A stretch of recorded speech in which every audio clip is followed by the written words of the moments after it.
Facebook will permanently embrace remote work even after coronavirus lockdowns ease, Chief Executive Mark Zuckerberg said on Thursday, accelerating the tech sector's geographic diversification away from its home in Silicon Valley. Zuckerberg said the world's largest social network would start aggressively opening up remote hiring in July, expecting that about half of its workforce would eventually do their jobs outside Facebook offices over the next 5 to 10 years. The company would take a more measured approach with existing employees based on job function and past performance, he said, and set a January 1, 2021 deadline for staff to update the company on their new locations for tax purposes. The move is the most significant yet by a tech giant to reimagine what work culture will look like in a post-coronavirus world, as the pandemic upends office and commuting habits for companies around the world.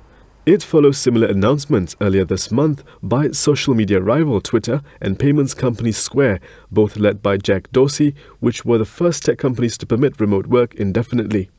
But Facebook is a much larger company with nearly 50,000 employees, and it went further in laying out a novel proposed structure for remote work.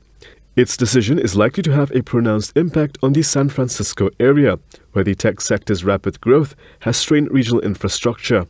Facebook, which has already said it will stick to plans to hire 10,000 engineers and product employees this year, will also build 3 new hubs in Atlanta, Dallas and Denver, where remote workers in those areas could occasionally convene. The total effect on costs of the shift to remote work is unclear, Zuckerberg said. Savings related to real estate, food and labor costs will be partially offset by additional expenses for travel and logistics associated with home offices. The sky-high compensation packages common in Silicon Valley will not necessarily be transferred to other parts of the country, however.